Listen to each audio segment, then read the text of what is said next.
Octava plaga, capítulo 10. Vamos a leer versículo 1 al 20. El Señor dijo a Moisés: Voy a presentarte delante del faraón, porque yo mismo hice que se obstinaran, él y sus servidores, a fin de realizar estos signos en medio de ellos. Así podrás contar a tus hijos y a tus nietos con qué rigor traté a los egipcios y qué signos realicé entre ellos, y ustedes sabrán que yo soy el Señor. Moisés y Aarón se presentaron ante el faraón y le dijeron: Así habla el Señor, el Dios de los hebreos. ¿Hasta cuándo te resistirás a humillarte delante de mí? Deja que mi pueblo salga a rendirme culto. Porque si te niegas a dejarlo partir, mañana enviaré contra tu país una invasión de langostas.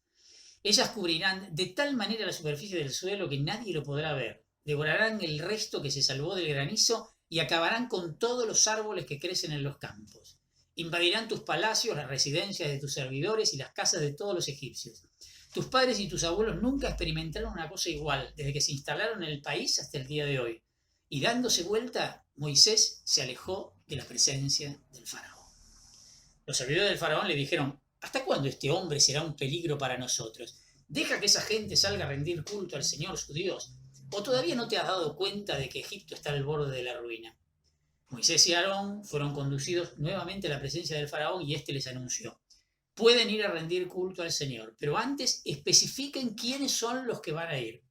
Moisés le respondió: Iremos con nuestros jóvenes y nuestros ancianos, con nuestros hijos y nuestras hijas, con nuestras ovejas y nuestras vacas, porque celebraremos una fiesta en honor del Señor. Que el Señor esté con ustedes, así como yo los dejo partir con sus familias, replicó el faraón. Sean testigos ustedes mismos de su mala fe. Así no. Que vayan los hombres solos a rendir culto al Señor, ya que eso pretenden. Y enseguida los echaron de la presencia del faraón.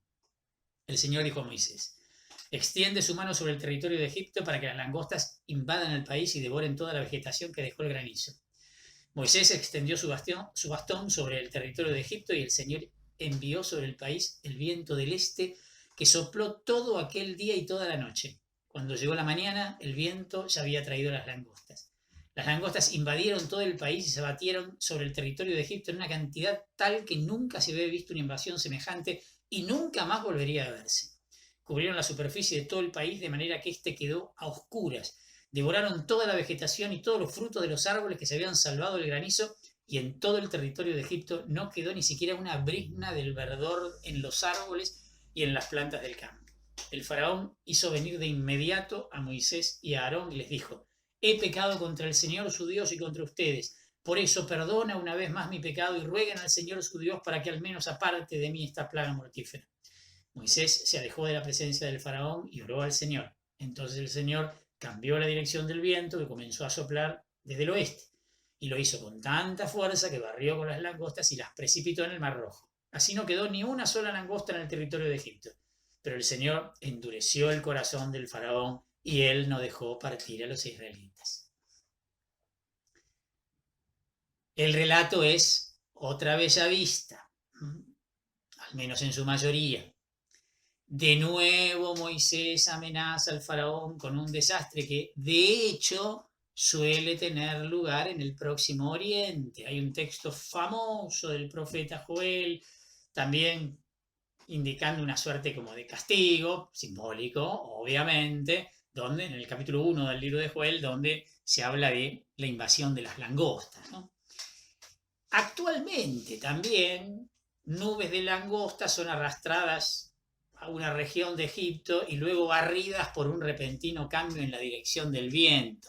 Digamos, no está diciendo nada extraordinario el texto. Ante la amenaza de Moisés, el faraón hace una concesión.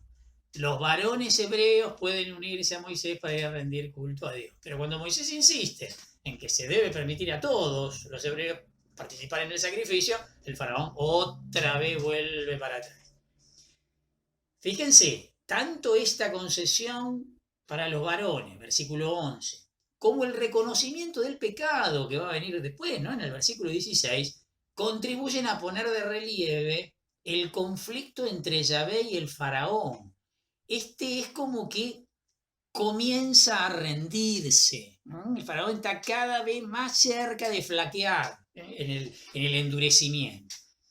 Después de la catástrofe, cuando las cosas vuelven otra vez a su lugar, el faraón reacciona, como en ocasiones anteriores, persistiendo en su obstinación. Digámoslo con todas las letras. Si el faraón deja de obstinarse, se nos acaba el relato. ¿Ok? Esto tiene que llegar hasta la 10ª, evidentemente. Por eso la repetición permanente. Vamos con la 9ª plaga. Capítulo 10, versículo 21 al 29. El Señor dijo a Moisés: extiende tu mano hacia el cielo para que Egipto se cubra de una oscuridad tan densa que se pueda palpar. Moisés extendió su mano hacia el cielo y una profunda oscuridad cubrió todo el territorio de Egipto durante 3 días. Todo ese tiempo estuvieron sin verse unos a otros y sin que nadie pudiera moverse de su sitio. Pero en las viviendas de los israelitas había luz.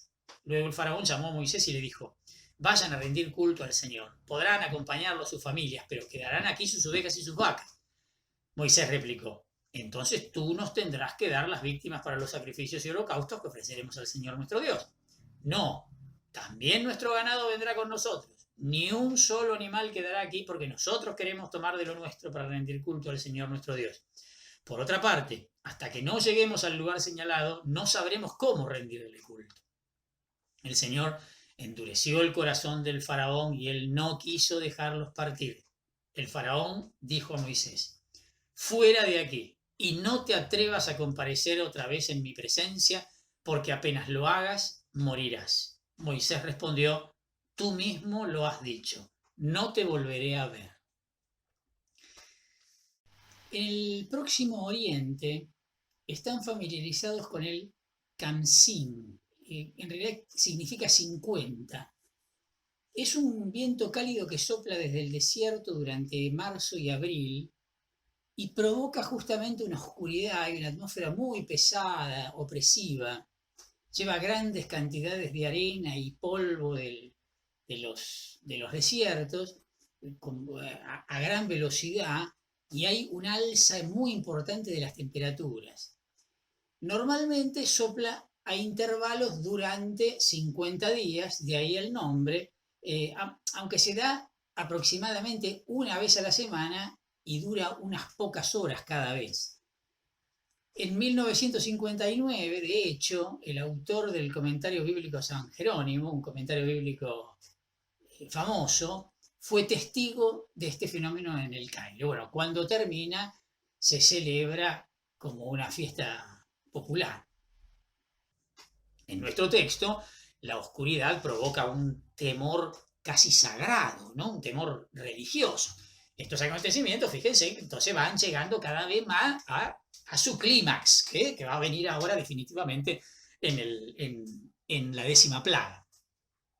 Los últimos 2 versículos, el 28 y el 29, empalman en realidad mejor, ahora lo vamos a ver, lo digo ahora nada más para que estén advertidos, con el capítulo 11, versículo 8. Van a ver, evidentemente lo que está en el medio estaría como ahí ubicado de manera forzada, un poquitito, ¿no? Recuerdo algo que dije en la introducción, llegamos al lugar. En este capítulo 10 concluye la historia de las 9 plagas que pertenecerían a la tradición del éxodo huida. La historia de la 10ª plaga, que va a arrancar ahora en el capítulo 11, presenta el éxodo más bien como una expulsión. Las dos concepciones serían incompatibles si se hubiese tratado de un mismo grupo, pero ambas pueden justificarse si se trataba de grupos diferentes o también si las tradiciones anteriores a los textos se habían conservado el hecho de manera distinta. También podría ser otra explicación. Hay quienes proponen que los relatos correspondientes al éxodo huida, el de las 9 plagas, se refieren al grupo de Moisés y que los del éxodo expulsión corresponderían a otro grupo, incluso tal vez en otro tiempo, no solo otro grupo que salió en el mismo momento, sino otro grupo de otro tiempo, y que después las tradiciones terminaron juntándose en la instalación en la tierra de Canaán, cuando terminan formando un solo pueblo. Algo de esto ya estuvimos insinuando nosotros. Lo que queda claro es que, sea como sea, esta doble tradición terminó siendo armonizada en torno a un único grupo y liderado por la figura de Moisés. Finalmente, el resultado quedó de esta manera. Vamos entonces con el anuncio de la 10ª plaga. Capítulo 11, versículos del 1 al 10. El Señor dijo a Moisés: voy a enviar contra el faraón y contra Egipto una sola calamidad más, y después él los dejará partir de aquí. Más aún, cuando los haga partir, los echará de aquí definitivamente. Mientras tanto, ordena al pueblo que cada hombre pida a su vecino y cada mujer a su vecina objetos de plata y oro. El Señor, por su parte, hizo que el pueblo se ganara el favor de los egipcios, y el mismo Moisés llegó a gozar de gran prestigio en Egipto, tanto entre los servidores del faraón como entre el pueblo. Moisés dijo: así habla el Señor, hacia la medianoche yo saldré a recorrer Egipto, y morirán todos sus hijos primogénitos, desde el primogénito del faraón, el que debe sucederle en el trono, hasta el primogénito de la esclava que maneja la máquina de moler, y todos los primogénitos del ganado. Entonces resonará en todo Egipto un alarido inmenso, como nunca lo hubo ni lo habrá jamás.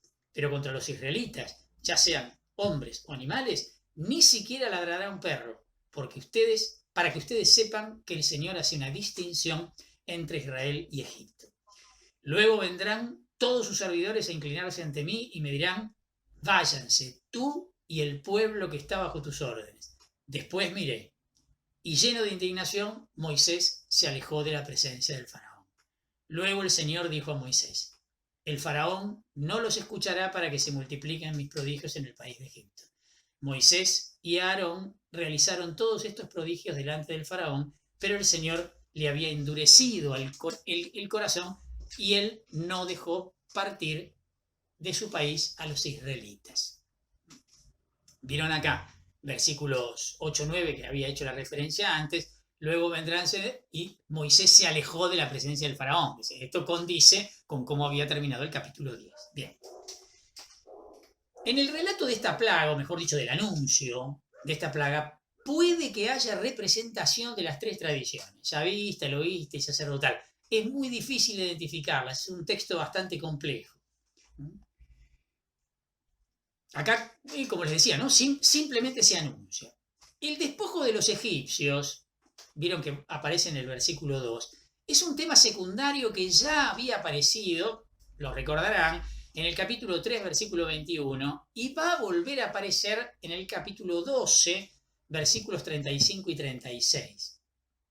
Que sea mencionado aquí, opinan algunos, excluye que los egipcios hubieran padecido las 9 plagas anteriores y refuerza la hipótesis de la doble tradición. ¿Se entiende, no?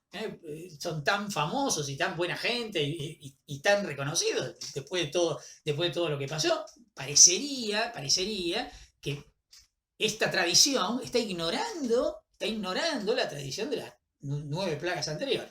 Bueno, más adelante, cuando lleguemos al capítulo 12, versículos 35 y 36, vamos a ver otra posible explicación, ¿no? Pero acá tenemos una.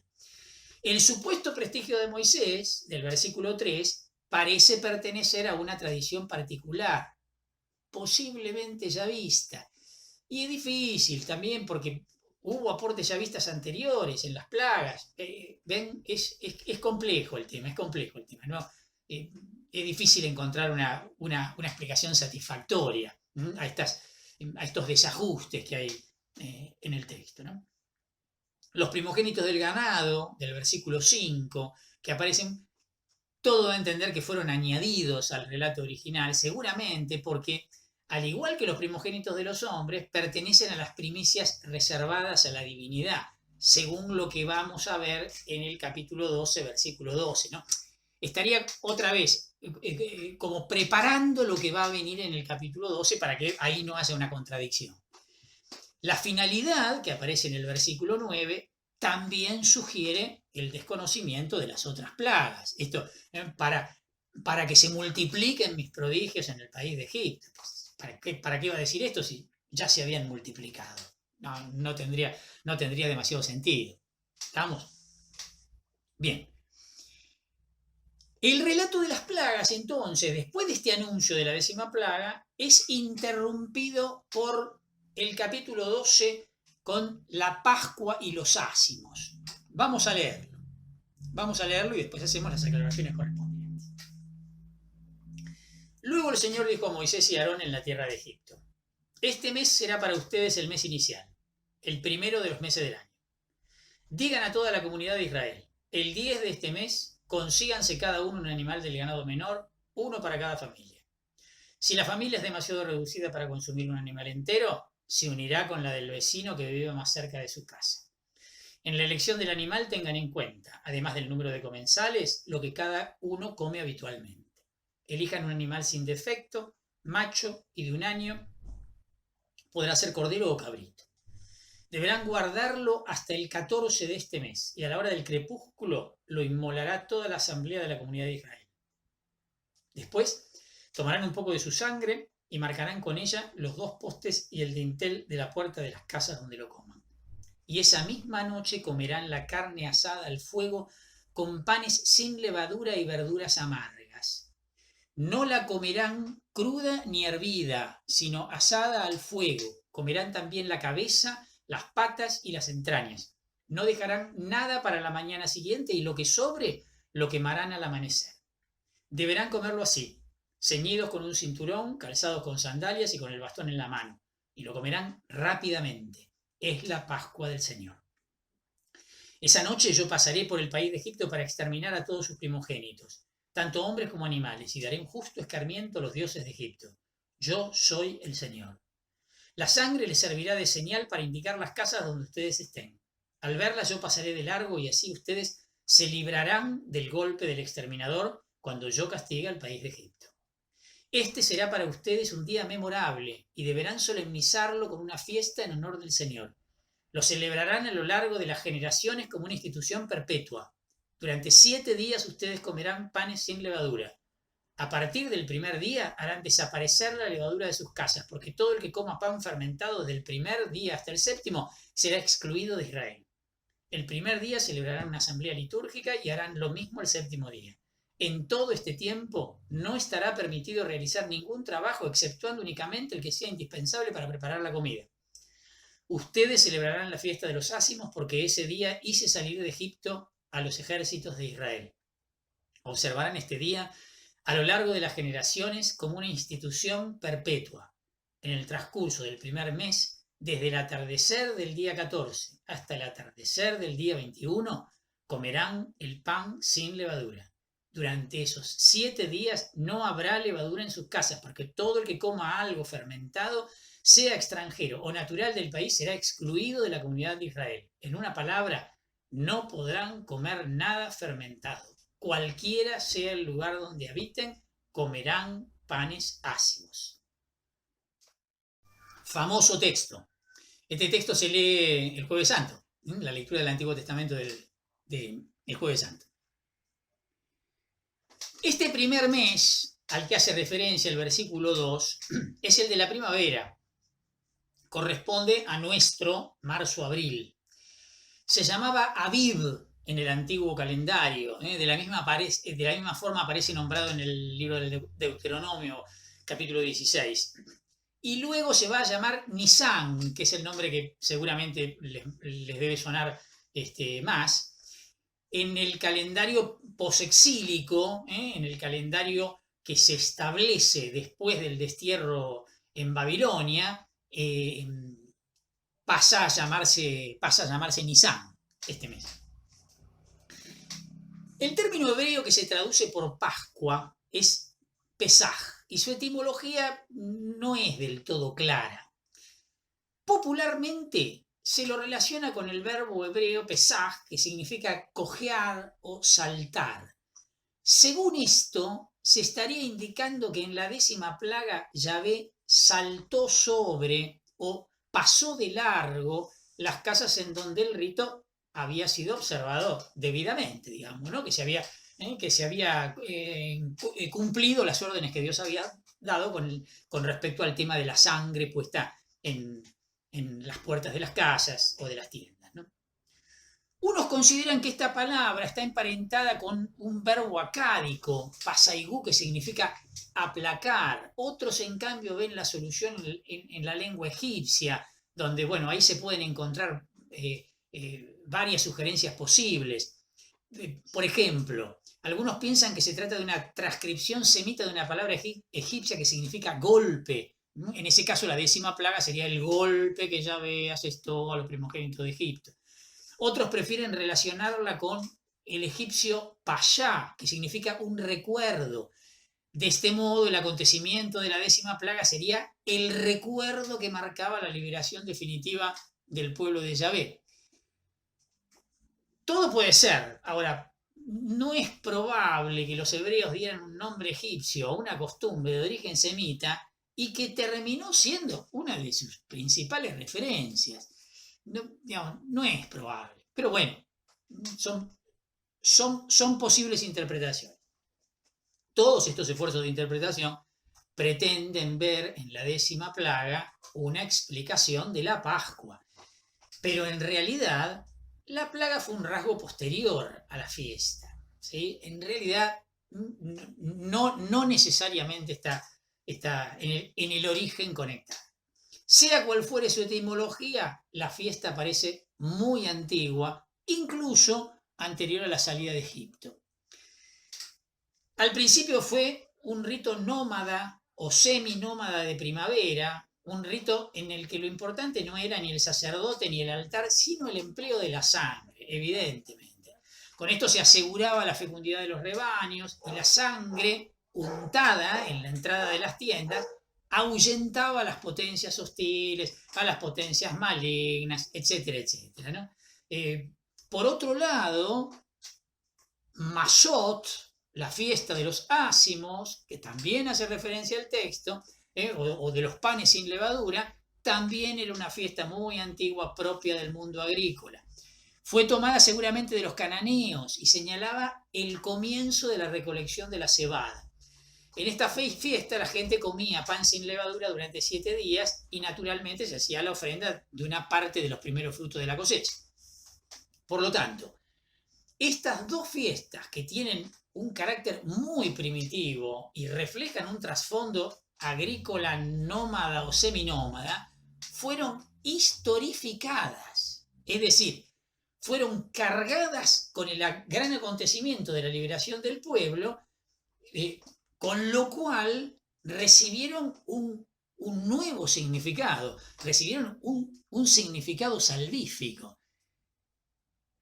A ver, ¿parecido a qué es esto? Y parecido a nuestros sacramentos, a muchos de nuestros sacramentos.